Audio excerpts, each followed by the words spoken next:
yo, what it do, what it do? It's your boy Yellow the Poet, and today I'm here with Mr. Jake Stahl.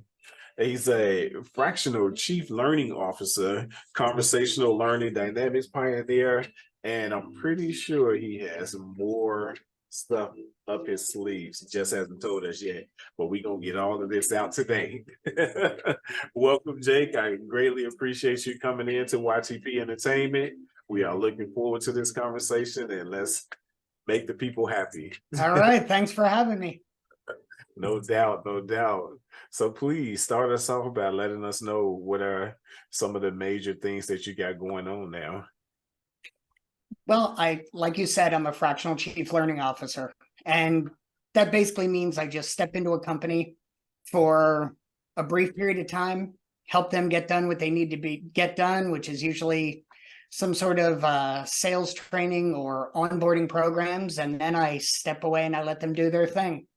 Awesome. I do it at an executive level, but I'm far less expensive than an executive. So very pleasing to companies to save money. Hey, you know what? These days, a lot of companies are trying to save money.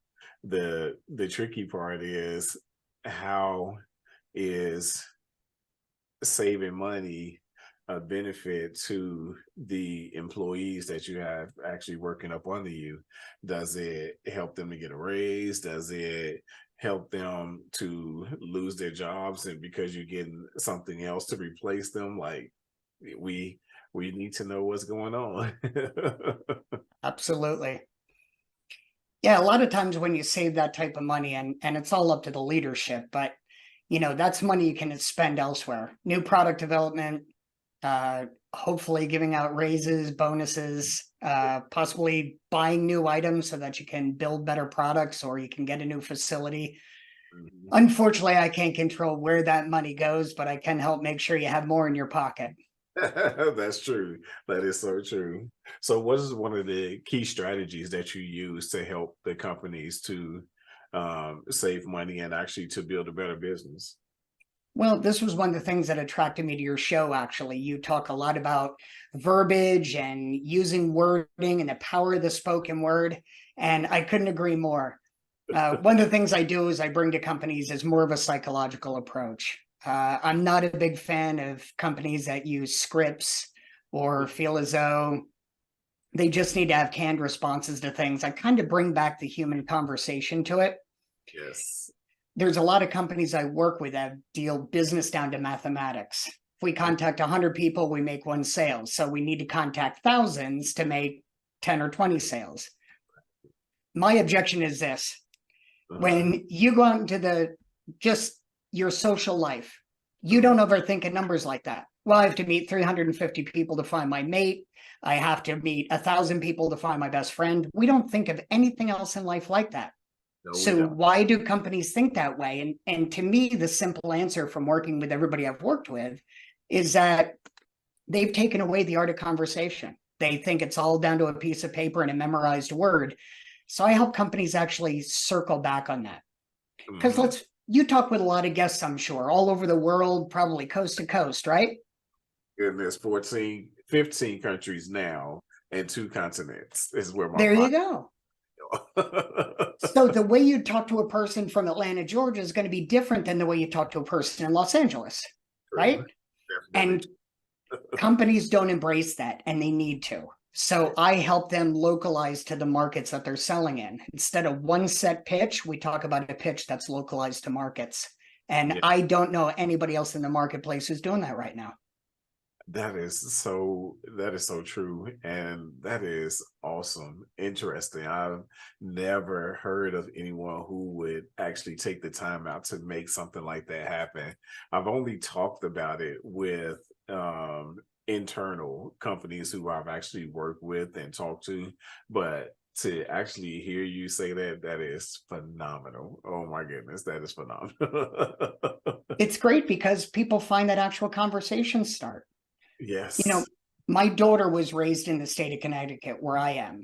And when she went down south, one of the big things she said to me right away is she's like, Dad, they're just different down here. It's a lot slower. They talk different. And I'm like, yeah, it's a different part of the country that happens. Yes, indeed. So I think people think that when they travel to a different part of the country, there's just a part where the northern accent stops, and there's a house somewhere in Virginia where they just all of a sudden adapt the southern accent. And they don't realize it's a gradual change, Yes, it is. and companies need to recognize that to improve their sales, is that you're selling to localized people that have their own lingos and terms, and they need to get used to that. Yes, indeed. Yes, indeed. So, in your business, do you think that it's important to familiarize the customers with the company's jargon, depending on what type of jargon, depending on what we're talking about as far as products is concerned? Boy, that is a great question. I think that it's possible to be too knowledgeable of your product. And what Uh-huh. I mean by that is salespeople want to show how much they know, and they should. I've been a salesperson. I have ultimate respect for salespeople. But I Okay. think there are times where we know a little too much and we start to think other people know our jargon. So we use industry specific jargon, we use industry specific acronyms, and the Uh-huh. person on the other end of the phone just may not get it. I've trained in 6 different countries all over the US. And the one thing I say to people is take your sales pitch down to a 5th grade approach. And it's Right. not meant to be insulting. You just want to talk so most people are likely to understand what you're getting at. Exactly, exactly. And it really makes it hard when you're talking like let's take for example, um I came from the retail industry, so I'm used to being on the sales floor and actually interacting with the customers and explaining, different products. But my thing about the product explanation is not to give them a whole script about one particular product. It's to Right. give you enough information based on what you ask me and stop. Because I feel like every time I stop, that gets the wheel spinning. And if you want to ask me more questions, you will. If you don't, you feel like you've had enough, then you'll go purchase the product and then keep it moving. Right. And just listen to the way you talk. Man, you're filled with passion, you're filled with emotion. Even if I turned your audio off, I can still feel you, right? I can see you, I can feel what you're doing. And that's what sells a product. Yes. I think a lot of people are under the illusion that price is the thing. And I would argue price has never been the thing. If that were the case, nobody would sell a BMW or a $20 million house. It True. just wouldn't happen. True. Definitely. So people buy knowledge and passion. And if Uh, they like you, the chance of them buying from you are even greater. yes, indeed. Yes, indeed. So it's all about coming back to the human approach of sales. And the human approach of sales is not a sales pitch. It's not a canned presentation. It's not a script. It's about communicating human to human. My goodness. And somewhere along the line, I think we lose that. Think about 2 5-year-olds. This is the funny part to me is 2 5-year-olds talk and one goes, hey, that's my mom, which is yours. I like trucks. What do you like? Hey, black's my favorite color. What's yours? It's a beautiful conversation, raw, personal, passionate. And then a company gets on the phone with a customer and all that's gone. Yes. It's replaced by, hi, how are you? Fine, how are you? It's non-conversation that they hope will blossom into something. And when it only blossoms into something 1 out of 100 times, they're surprised. And Yes. it doesn't need to be that way. It shouldn't be, because when you take out anything interpersonal, you really just dehumanizing everything that you've worked so hard to get. And Exactly. humanize it, that's basically saying, okay, I'm looking forward to my company sinking. I just got into business just to make it fail. That's all. Right. Hey, one of the first piece of advice I give a CEO or an exec who wants to hire me and doesn't believe that maybe the human approach is the right way to go, I say to him, do me a favor, call your sales group, pretend you're a customer, and tell me how you like being handled by your company. Or call your customer service line and Yes. tell me how you were treated. Yes. And I will tell you, 9 out of 10 sales leaders come back and go, you're right. We need to do something about this. Yes, indeed. You Yes, know, so play the customer. That's when the real eye opening begins. yes, indeed. I used to work for a securities company, and they were trying like, okay, you're not saying the right things, you're not doing things to get a sale, you're taking too long and you're doing this. I say, well, first off, let me explain something to you. Your company needs to be reconstructed because everything that you're saying is wrong. And Hmm. it's been working for 45 years. It's been working for this long. I say, yeah, that's part of the problem too.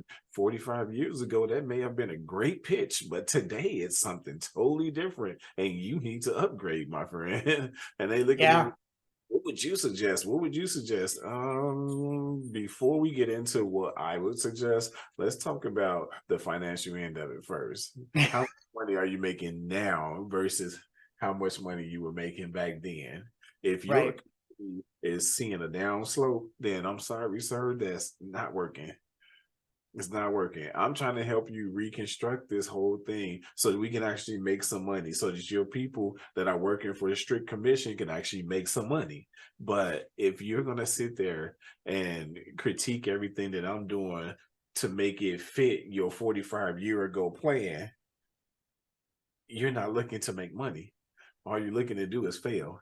And he looked at me like, you're the first person that has ever come to me and talked to me like this. I say, well, I'm the first person that's real about everything that I say. I refuse to let you think that you know everything. I refuse to let you think that I know everything. But I do know this. This is not working. And you bring up an excellent point about the whole sales thing. You know, if your sales are on a flat line or going down, Yes. the ugly cycle begins when your sales team doesn't do a great job. And Mhm. then you need to cut costs because you're not making what you did last year. What I rarely hear is for a company to go back and say, hey, you know what? Maybe our pitch could be better. Maybe we could be closing more than one out of every 100 people. But Exactly. instead, you hear, let's cut 30 employees and let's cut this department size and let's reduce budgets. And it worries me. It worries me that sales has become a math equation and not a talent contest, because really sales is an art. It is. You can't hire somebody for 13 bucks an hour and expect them to triple your profits. It just doesn't work like that. Not at all. Yeah. So when I get hired by a company, we have these very real conversations. And I'll be honest with you, I'm not every company's cup of tea. And Right. I get that.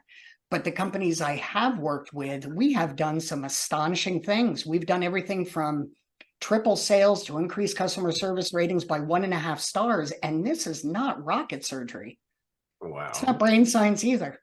It's true. That's You true. know, it's just human conversation. And it's a shame it's come to this. Mhm. But when you get back to basics, it's amazing the difference it makes. And I can almost hear some sales leaders shaking their heads, and that's okay. But I can promise you, it makes a difference. I've been Exactly. around 30 years in a number of countries, and I've seen it happen. Yes, indeed. We were just talking about this last night about how some companies deal with a lot of sales pitches, but they really don't have anything to grasp the customer's attention. Because for me, like, take for example, I used to work for AT&T. I did Uverse, and I just told the gentleman this last night. So I did Uverse. I was doing door-to-door sales with Uverse. Now it was a base pay plus commission, but the thing was, when they gave me the script, I asked them, I said, well, can I just kind of tweak the script a little bit? They was like, oh yeah, go do whatever you want to do with it, just as long as you get the point across. I was like, shouldn't have said that. Right. Yeah. Open game. So I actually went through there, went door to door, and I got this one lady. She's a lawyer. And before I got her, I got her husband. So I'm talking to her husband, explaining the product, and I wasn't going fully off of the script, but I did put in some things that were necessary to put in there based on the customer that I was talking to. Sure. And oh my goodness, he's like, well, I really like this product. He's like, hold on a moment, let me get my wife. I was like, okay. So his wife comes to the door and she's all aggressive, like, well, I'm a lawyer, buddy. You can't sell me. I was like, okay. It's like, just ask me what do you need to know about the product? And she was like, I don't need to know anything about it. You can just tell me what you need to tell me so that I can go because I'm not gonna buy anything. I was like, okay, no problem.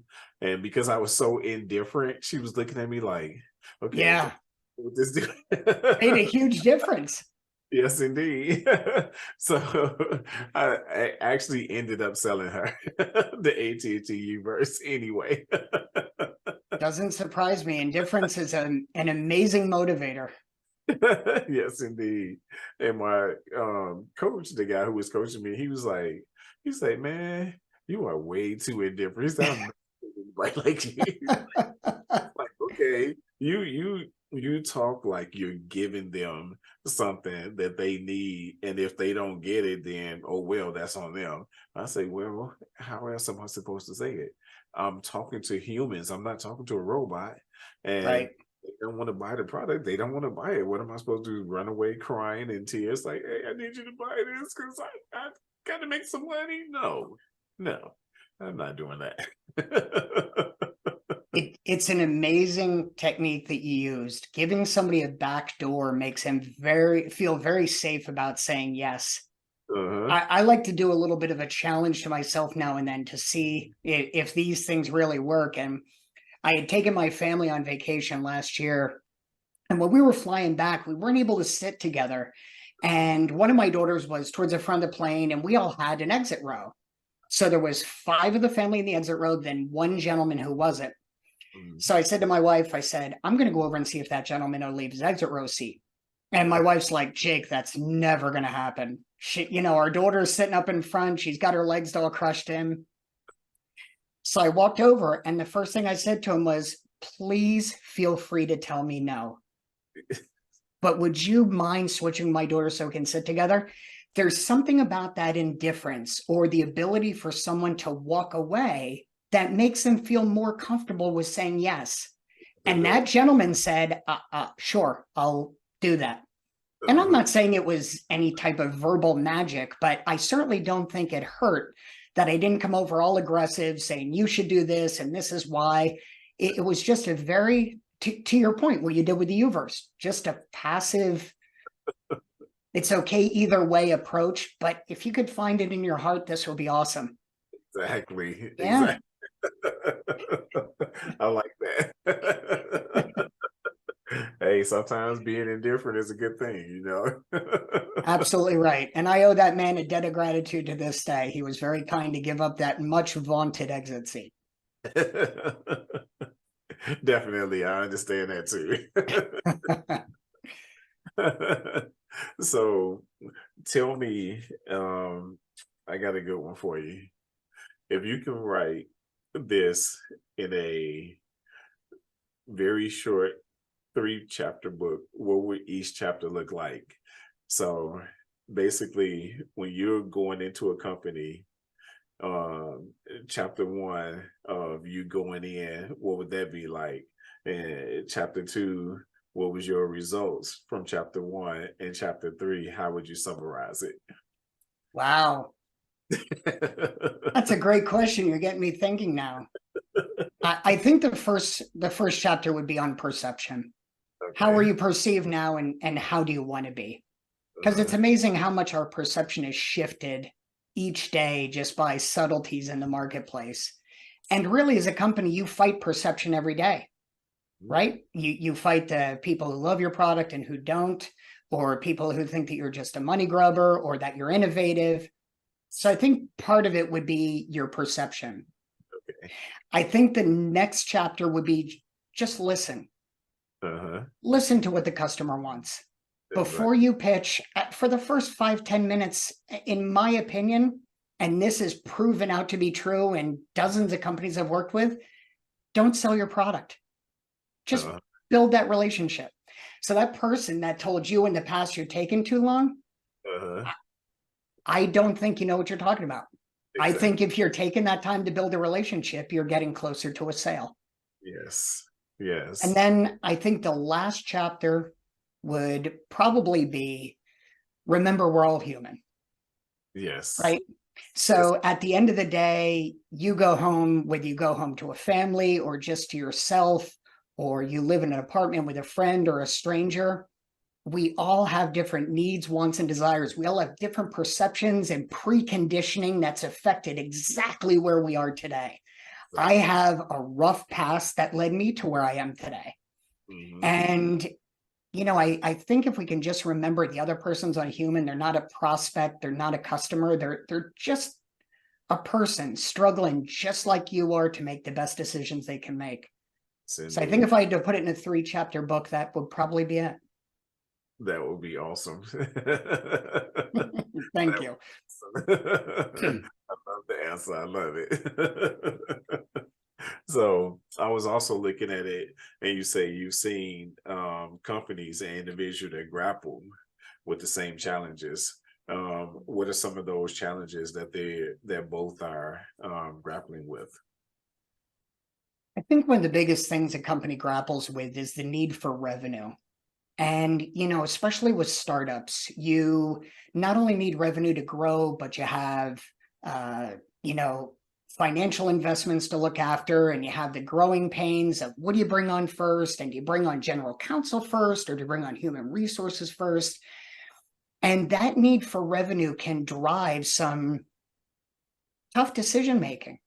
Right. And I think, as dumb as it sounds, I think revenue is the biggest thing people grapple with, and that's what makes us make some really odd decisions. It's what makes us cut a field force in an effort to raise our bottom line, and it's what makes you put in a sales methodology that has a sales script and dehumanizes you just because it worked for somebody else.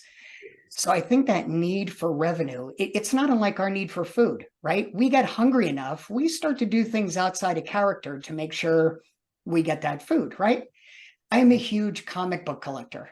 Huge. I've got 15,000 comic books. Ooh, goodness. And one of the things that is the best tagline ever is the Joker from Batman Yes. says, "You're just one bad day away from being me." And and it's true.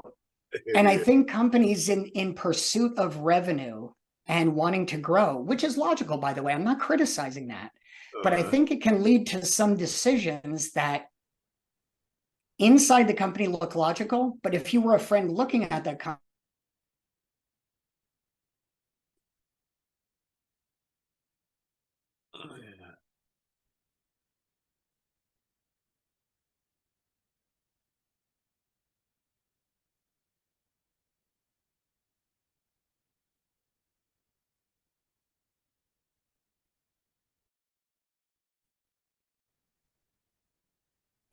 yeah. All righty. So as you were saying, a lot of the companies take out the interpersonal, and that doesn't help to make our business any better make their business any better at all. And I hope right? that they wouldn't do that. Well, and it's a logical transition.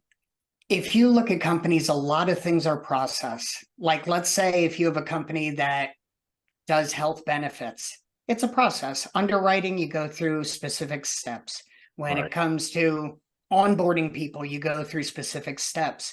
But what winds up happening then is they treat sales as a process where you have to go through steps. Mhm. And we don't do anything like that in real life. We don't treat our marriage as a set of steps. We don't treat talking to our parents as a set of steps because it's interpersonal.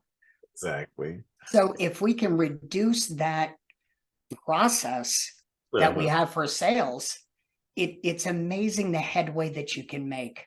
Yes. Yes, indeed. Yes, indeed. So um I noticed that thing about the revenue.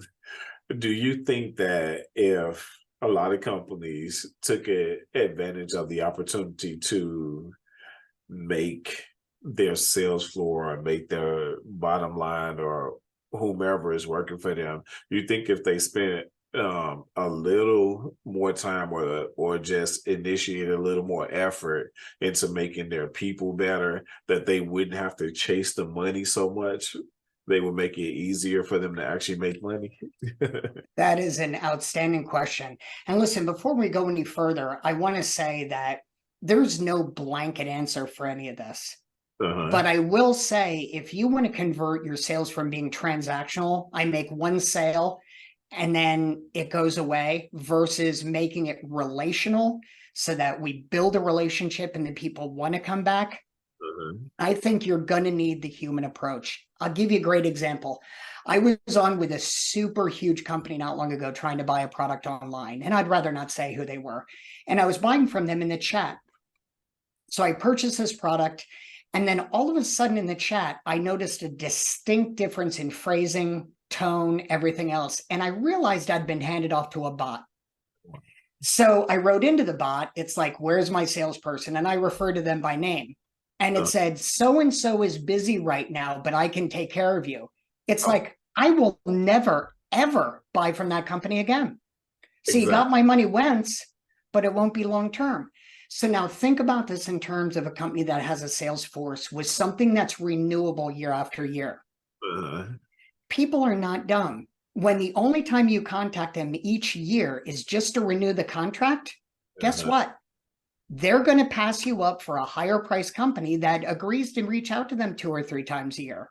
Exactly. Now, add on to that sales are generational. So how you want to sell to a baby boomer is different than how you want to sell to me, a Gen Xer, which is different than how you want to sell to a millennial. Exactly. So when you start to factor all of this in, and then you come and tell me that my approach is to do a one-size-fits-all sales pitch, I got to say, what are you doing? Exactly. It doesn't make any sense. None. Right? None at all. I totally agree. You know, there's that old saying, to a guy with a hammer, everything looks like a nail. And everything that sales companies do winds up boiling down to that. We have a hammer and you're a nail. And it needs to change. People need to start look at, what generation am I selling to? Where are they in the country? You want sales to grow? That needs to happen. Exactly. Exactly. So I noticed something too, that you were saying that having touched the lives of over 10,000 people, I noticed a universal truth. So what would this universal truth look like? The universal truth is what I affectionately call the 2-10 rule. I'm actually writing a book on it that comes out next year. But the 2-10 rule is simple.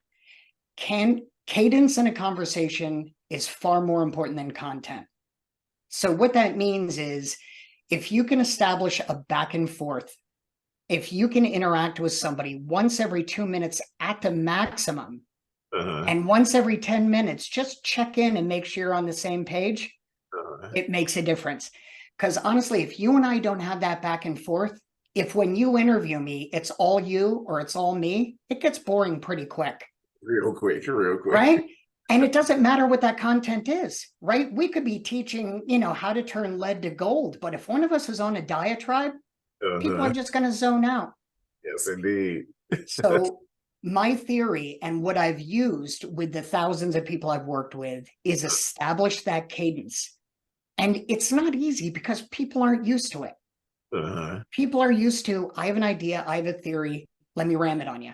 Exactly. It really needs to be that back and forth. And once you have that cadence going, the content is everything. But in the beginning, your content means nothing. That's true. That's true. That to me is the universal truth. People need that back and forth. You crave it. In order for it to be effective communication, it has to be back and forth, because a lot of times we want to make sure that, okay, within the, statistically, within the first 3 minutes, if I'm not intrigued by what you're saying, then I'm doing this while you're talking. Instead of 100%. Right. Yeah. So that's something that I also teach as a relationship coach. I teach the young men how to talk to a woman, how to talk to a female in general, including your own mom, how to talk to her. Because one of the things that you don't want to do is you don't want to constantly keep saying stupid things and she's completely turned off by you because you're constantly saying these things that don't make any sense whatsoever. And one of the hardest things for a lot of males to do, and myself included when I first started out, is to listen to what the female is saying. They are listening to you all the time, but how often does a male listen to each and everything that a woman is saying? It's not that often. And how about the things they're not saying? Exactly. I commented earlier that if I turned the volume off on you, you would still be speaking volumes to me. Yes. 80% of what we do, 80% of our communication is nonverbal. So Yeah. are you good enough with your woman to be able to recognize when she shrugs her shoulder that she's angry, that when she gets that little eye tick, she's happy? Are you that in tune? Because if you are, that's the secret of a good relationship, Oh my goodness. You'd be right? surprised. 30 years. 30 years for me and my wife. Congratulations, my friend. Thank you so much. And one thing that I love about our relationship is we both take the time out to listen to one another. We've never once had an argument. And I like to tell people about this because I feel like if you can see where I'm going in my relationship, then maybe it could be something that could help better your relationship. But through all of that, we listening to each other, we making sure that, one another is okay. We've never once had an argument because instead of arguing, what we'll do is say, hey, what was the trigger? Or what is it that you don't like about this particular thing? We turn it into a question. Now it's an opportunity for me to grow and understand you better and vice versa. 100%. I admire you for figuring that out because I think you're ahead of most people. Thank you. I appreciate that.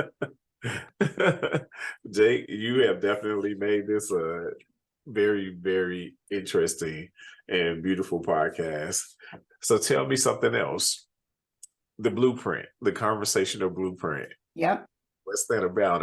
I'm very curious because that's an intriguing way to put that. I like that.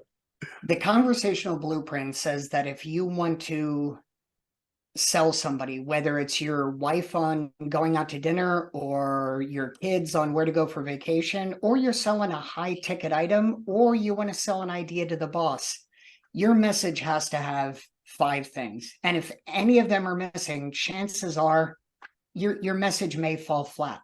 Okay. So an example would be the 5 components are: you need perception, you need to know what they really want, you need to know what their thoughts are on about getting what they want, you need to know how much time, they need to know how much time between the time they make a decision and they see results, and then they need to know how much effort they're going to put in. That sounds like a lot, but think about it this way.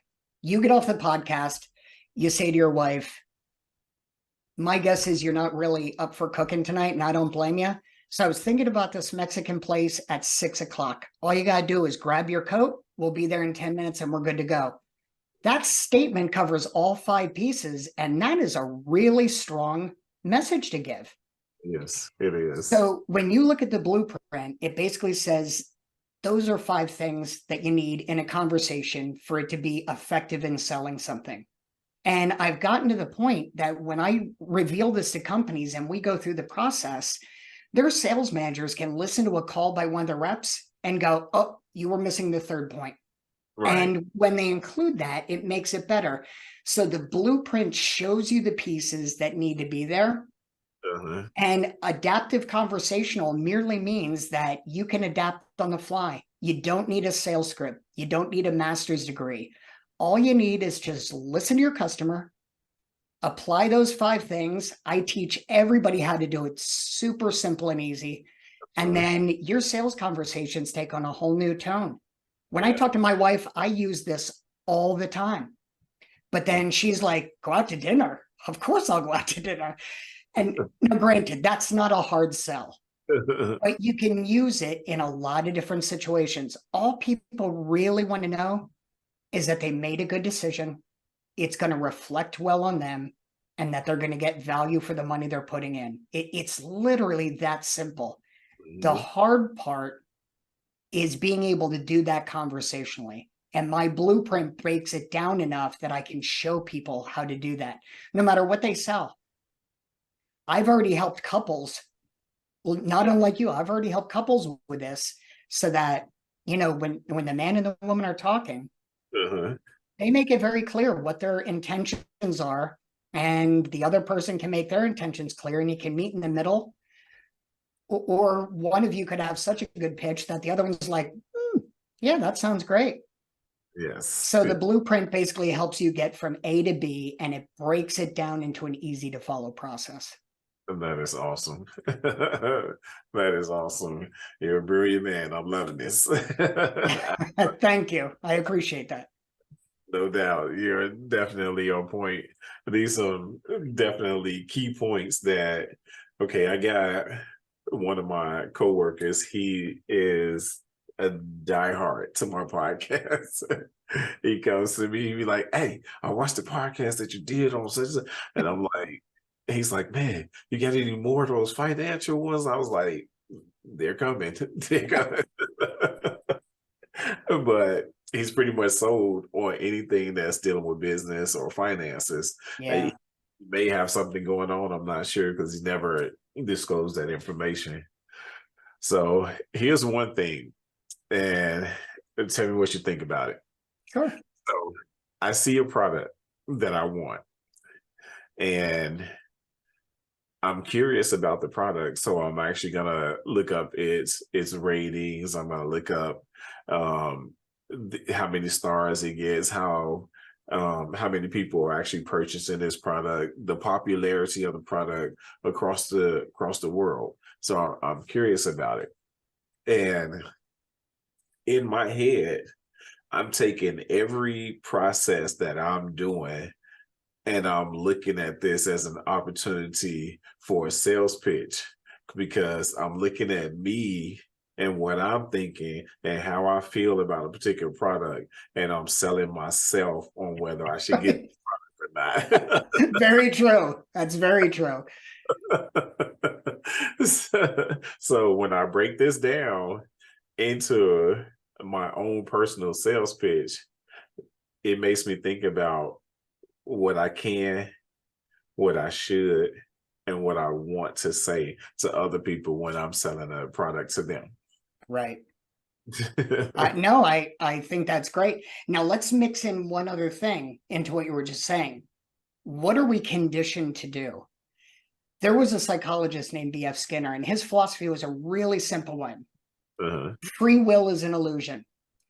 His philosophy was that any decision we make now at the age we're at is because we made similar decisions in similar situations before that yielded good results. So when we buy something, I'll give you a good example. For me, it's watches. Okay. Love to look at watches. Do I need one? Absolutely not. Do I have a couple? Yeah, I have a couple. But I'm conditioned, and I know I am, to look at a watch and go, wow, that would look great. And other people would think it looks great. If I broke that conditioning, I'd probably never buy a watch again. But right now I'm conditioned to think watch looks good. I like watch, buy watch, have watch. So when you think about it in those terms, you think that's what drives a collector, right? I just bought a comic book that makes me happy. So when I decide to buy a comic book again, it's going to make me happy again. So I'm conditioned into that. So when you say you look for that sales pitch, if you mix in what people are normally conditioned to do and say, it offers a slightly different angle on that as well. Right? Yes, indeed. Here's a great example. Somebody says, how are you? Our gut reaction, fine, how are you? We look at our phones. Somebody's calling, that's going to be a time drag. You look at the phone, you're like, I know how this is going to go. So We have that conditioning all the time. Now Yes. imagine looking at that with our customers. What Uh, do you condition to say? What do you condition to think? If we can break through that, it's amazing what we can accomplish, oh right? yeah. Oh yeah. So let me ask you this, because say you're a Gen Xer, I'm a Gen Xer. So have you ever heard of the Me Too theory in sales? Go ahead and tell me what it is. It doesn't ring a bell, so go ahead. Maybe I've heard it by a different name. Exactly. And nowadays, I notice a lot of people have a different name for it. So basically, what it is when I'm talking to a customer, I'll be like, "Hey, what's your favorite color?" And they tell me their favorite color. Oh, yes, I love that color. That just happens to be one of my favorites as well. So everything that they like, I like. Everything that's their favorite is also my favorite. So it's called the Me Too theory. Gotcha. Yeah, I've always heard that as a form of mirroring. You do what they do, you like what they like. Yep, no. So I have heard of it just under a different name. But yeah, what are your thoughts on that? What do you think of the Me Too theory? I actually, it's sad to me because I feel like you're more of a BSer rather than someone who's just coming straight out and talking to these people and explaining what's going on. I understand mirroring or basically just trying to have an icebreaker, but why not have a real icebreaker rather than to do something like that?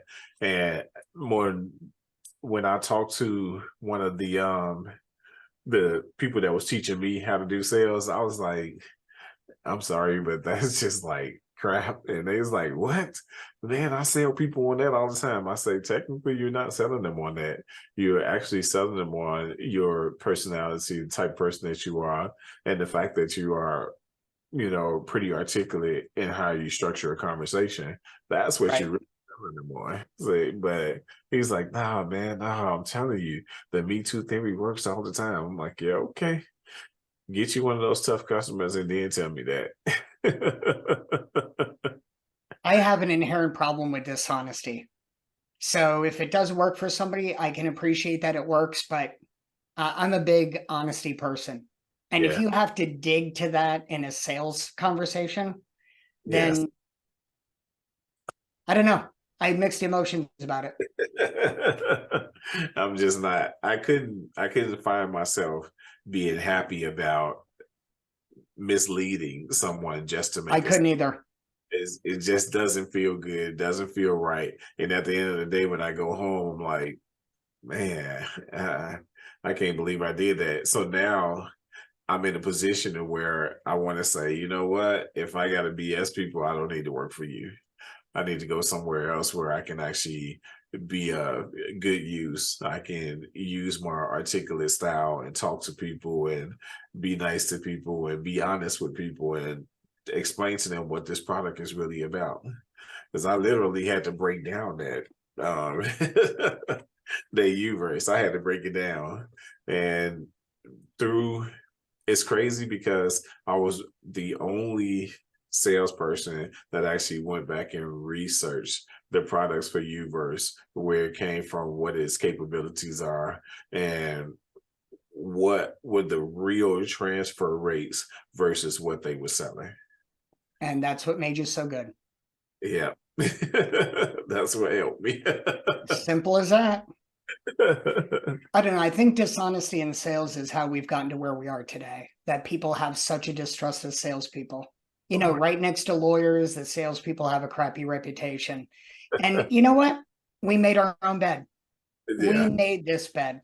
And now we can either unmake it or we can buy an entirely new bed and start from there. And listen, I know that's a pipe dream. Don't get me wrong.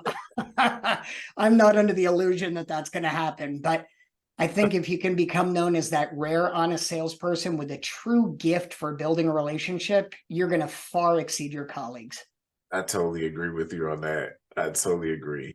So tell me, what has been some of your challenges that you've gone through when doing sales or actually helping other businesses?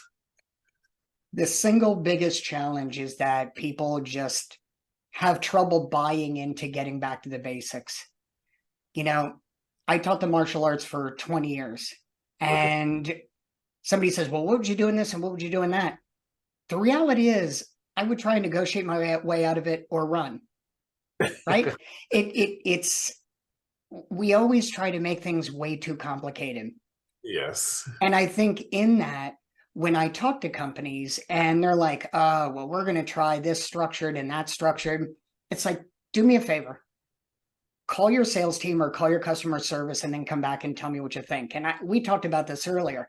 And most companies come back to me and go, wow, yeah, I get it now. You know, the TV show Undercover Boss, where the boss goes undercover.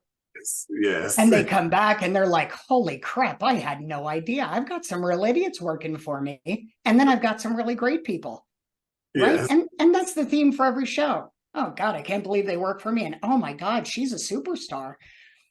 And I think if more business owners and more C-level execs took the time to do that, they'd start to get the picture. I totally agree with you on that. No doubt. No doubt. It's Sales is not a process. It's an art. It's a relationship building, and it cannot be put in a box and said, okay, if you do A, B, and C, you're going to be great.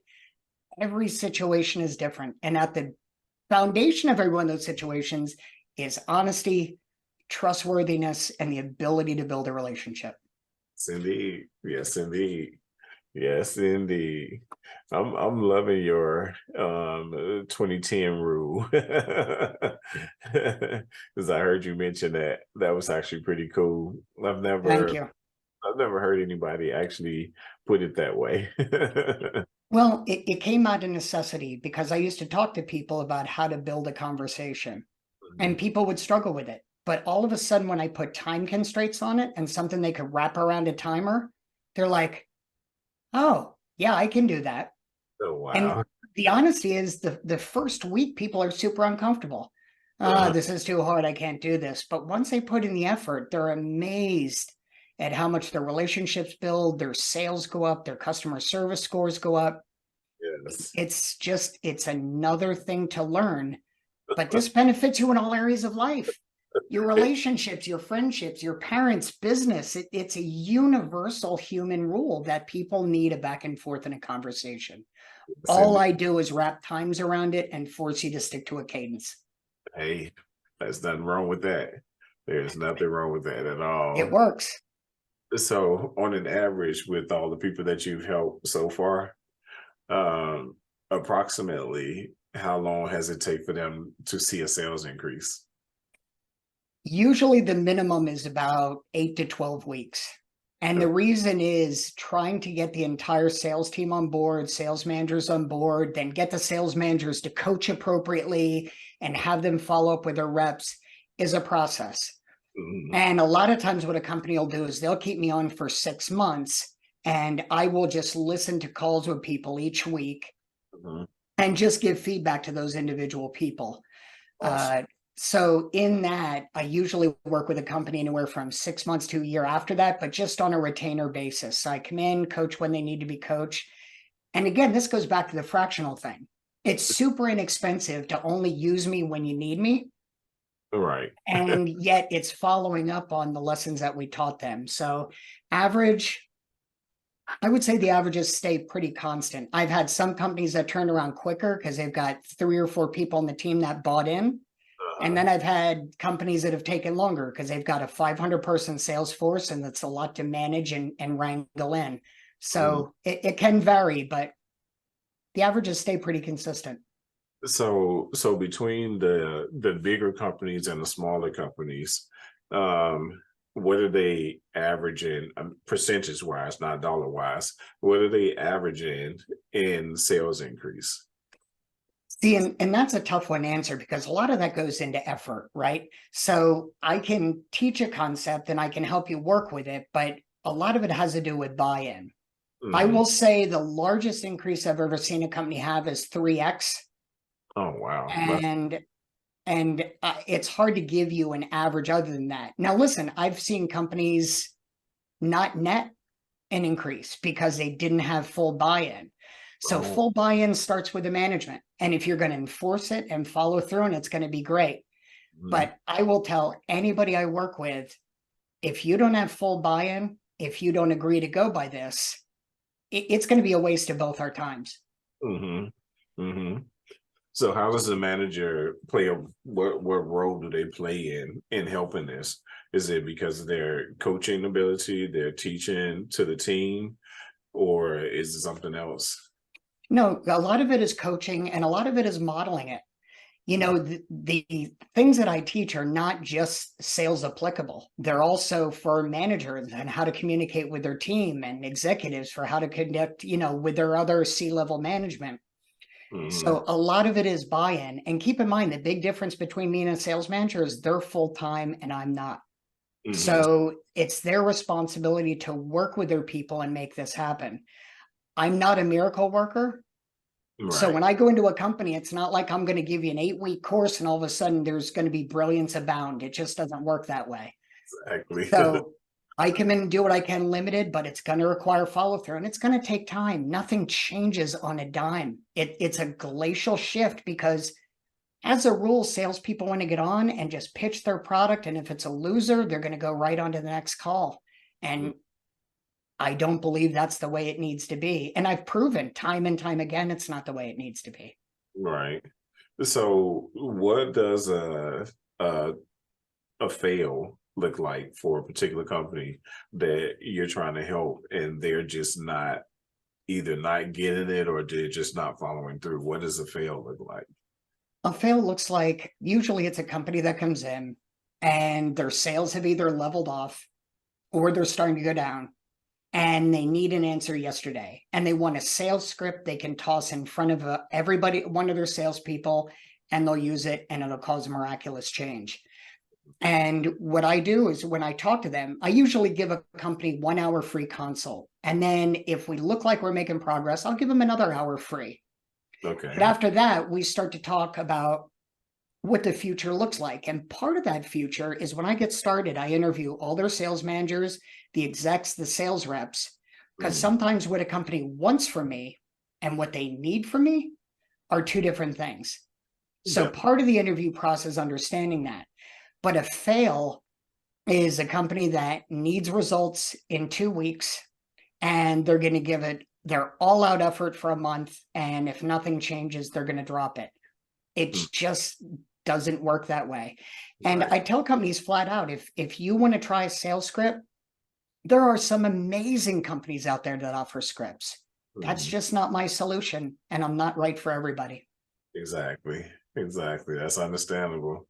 So I Yeah. know a lot of times we'll talk about how well we've done in terms of sales, how well we've done in terms of helping people. But sometimes the viewers, sometimes just the people who you talk to and on a day-to-day basis need to understand that there is always two sides. And sometimes we need to see what the other side is like and Right. how can a fail be if the procedures are not followed properly. Right. Sometimes we need to see that. We need to understand that and understand the difference. So, for a particular startup company, what are some of the key factors that you would bring to the table for a startup company in order for them to be successful? Well, the great thing about a startup is most of them don't have a training department at all. They Mm, have some managers, and when a new hire comes in, they sit them with the manager and they say, just do what the manager does and you'll be successful. So the ideal customer or the ideal client for me is somebody who's just building their sales force. The mhm, sales force is a bunch of clean slates, new people that are coming in that really want to learn a better way. right. And the company's just starting to take off with sales.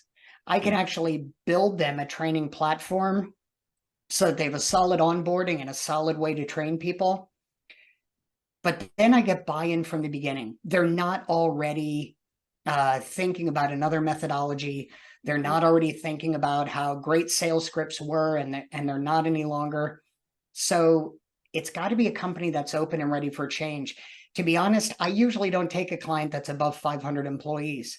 Mhm. So if a client's got 500 employees, it takes a little bit of convincing, because I found that as they grow, they tend to get more methodical and they try to get lazy with their sales. And that's just not a company that's going to agree to try something groundbreakingly different, something rooted in psychology and rooted in the way we actually need to communicate with each other.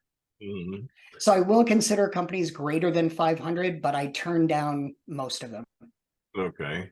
So is that basically stating that they have become complacent in their business module, and a lot of times they refuse to change anything major in order to innovate their company? Yeah, I'm not sure that they become complacent so much as they've put in so many processes that sales becomes a process. So they Mhm. come in, they put in Slack as their communication channel. They Okay. put in, Monday as their project management. They put in a special program for their HR and benefits. Mhm. So usually when companies really grow and they're trying to just shortcut things and make things a process, they turn sales into a process. Yeah. So here's your script. Go read it. I promise you it's a math equation. For every 100 people you call, one of them will buy. It's in my opinion, it's the lazy approach to sales. And if people really want to make a difference, they will break out of that and take sales from being a process into being an art, which it really is. Indeed. So these are all of your key things as a chief learning officer that you would actually bring to the table for a company.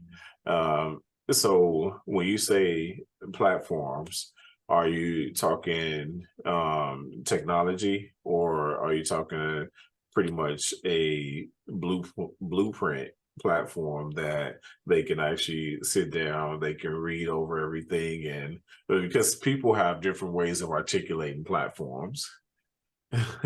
Yeah. I think when I refer to platforms, I really mean something that is already rooted in process.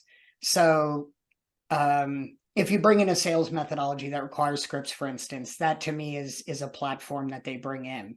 And I think, to be honest with you, uh, it's not my opinion. It's what I've found over the past 30 years is that when you get a sales force that is built on relationship building, Mhm, and you take the math out of the equation and you let people really build it, mhm, and you don't, here's a battle a company fights is, if I tell them that they can just spend as much time as they want on the phone, they only may make 10 calls a day. Where if I tell them to make 100 calls a day, math is in my favor and we should make at least 2 sales. mhm. I understand both of those. And Okay. I don't think either one of them is the answer. But I think there's a fine ground in the middle Mhm, that people can meet at. I expect a certain number of calls per day, but we're also going to take a look at the length of those calls. How mhm. much time are you spending with a customer? And then we're Right. going to start to listen to those calls. So there's a way that needs to be developed in every company. And I've worked with all my clients to do this because it's different for every company. But there's a way to develop a quality metric that mixes with a quantity metric that makes for an effective sales methodology. Mhm. So, and it's different for every company. And that, I think, is one of the beauties of what I offer is I'm not telling you it's a one size fits all. I'm Mm, telling you that I'll bring the size that fits you. It's exact just, are you going to put it on and model it? That's really what it boils ex down to. exactly, that's understandable. So what made you get into this form of business? I was a sales rep in a number of different companies, and I was number one in sales rep in all of them but one, which is still gripes me to this day. Uh, but I got tired of the way people viewed me. You know, oh, it's another rep coming in. The name rep just grinds me. And when people say, "What's your pitch?" Oh, I hate the word pitch. So after a while, I just started thinking there's got to be a better way. And Mhm, then um, after a lot of years in training, I had a real bad set of events that happened in my life. And I realized it was time to reinvent myself. And part of that reinvention was just looking at the things I did right and the stuff that I did that was really just crappy. And I started coming up with ways to quantify that and teach it so that I could effectively show other people my methods. And the only way to do that was to develop a blueprint that they could follow that would make it easy to go from where they are to where they want to be. And when I do that blueprint and I mix in the 2-10 rule of cadence, it makes for really a magic combination. Wow. You basically broke down the key component for anyone who is looking to do better in life. And it's start here. Yeah. And there was a lot of admitting that I'm wrong. There was a lot of that. I had crow for breakfast, lunch, and dinner many, many, many months in a row. And it led me to where I am. But at the time, it was a pretty miserable process to look in the mirror and go, wow, you really need work. That was hard. And it still is hard. I still look in the mirror and go, well, you're getting there, but you got a lot of work to go. Oh my goodness. I tell people when I'm doing the relationship coaching, I said, I bet you have never taken the time out to critique the most important relationship that you will ever have in your entire life. And they like, what? What do you mean? I say, so you don't know what's the most important relationship that you have? That you've always had from the time that you were born. You don't know what that relationship is? And some of them like,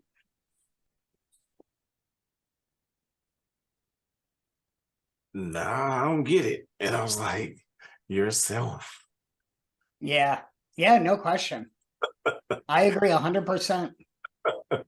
It's the most important relationship you'll ever have in life. Self. No question at all. And it's the hardest relationship to mend, It is. right? It Because is. we're such harsh critics and it's too easy to feel guilty and down. It's a lot easier than picking yourself back up. So it's a tough relationship to mend.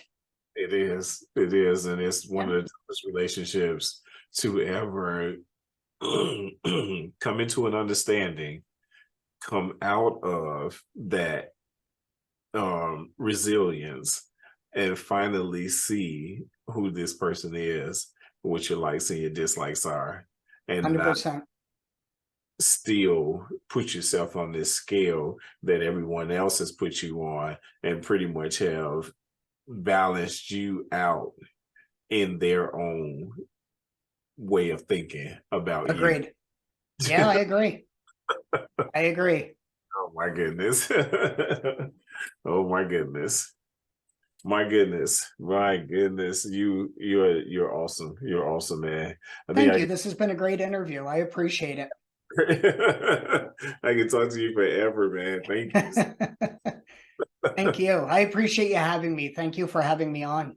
So give us something motivational to take us out. You're very welcome, man. I will tell you, in my opinion, life comes down to forgiving yourself. We make a lot of mistakes. If at the end of the day, you can look in the mirror and go, you're human, I forgive you. It's amazing the power of looking at yourself in the mirror and forgiving yourself. I really, truly believe that's what life comes down to. I tell my kids all the time. They get down themselves. It's like, forgive yourself. You're okay. It's another day tomorrow. And chances are you're going to pull a lot more boneheaded moves in your life. It's be a part of being human. Just forgive yourself. Yes, So that would be my parting words for the day, man. Just forgive yourself. that is so awesome. And if I could, I would like to add something to that. Sure. One of the other most important things that I feel is important is after you forgiving yourself, give yourself room to breathe, to sit back for a moment and count your blessings, because every time that you grow internally, you grow externally too. Valid point. That aura, it protrudes. all I day. agree. Yep. 100%. You're a wise man. I'm glad we got to have this conversation. Thank you. I learned more from you than you did from me today, and I appreciate that. Trust me, I learned a lot from you. Hey, I kid you not. I mean, the perception for your way of doing sales, like, oh my goodness, it's amazing because you've actually tapped into a way of doing sales that can totally bring back the human nature in sales, because there's a Yeah. lot of people taking human nature out and focusing more on AI or focusing on things that really are not going to help to benefit their business. And you definitely have a blueprint, a model, a mission statement that's going to help them to be better. They just need to listen. They need to Thank you for that. listen for real, for real. Thank you. So tell our people where we can actually reach you. Yeah, you can reach me on LinkedIn. It's Jake, J-A-K-E. Wow, J-A-K-E. Last name Stahl, S-T-A-H-L. And you can certainly reach me on my website at jakestahlconsulting.com. And like I said, I'll give a free 1 hour to anybody who gives me a call or sets it up through my website. And we'll sit down and we'll see if I can help. Fair warning, I'm not a fit for everybody. So I can't make any promises, but we will see what we can do for you. Hey, we're gonna be like Jerry Springer. Jake. If only. Jake, I think you're gonna do well, my friend. And Thank you, my friend. all of our fans, both of our fans, please, by all means, make sure that you're reaching out to Jake, checking him out, going to his LinkedIn site, going to his website, learning everything that you could possibly learn, and utilizing Jake's skills, putting it to the test, and making sure that it's a proper fit for you and your business. Let's make it happen. All right, Jake, thank you so much. Man. You have Thank definitely you. listened to this podcast. I enjoyed this a lot, man. Me too. So I'll definitely be connecting with you on LinkedIn, because I'm also on LinkedIn. So Sounds great. And I'm definitely going to check out your website. So for all of you listening, somebody else is doing the same thing that you should be doing. So make it happen. Stop playing. Make it happen. Thanks a lot, Jake. Peace and blessings to the world. Thank you so much, my friend. Have a wonderful night. Enjoy yourself, man, and stay safe. Thank you. You too. Thank you so much.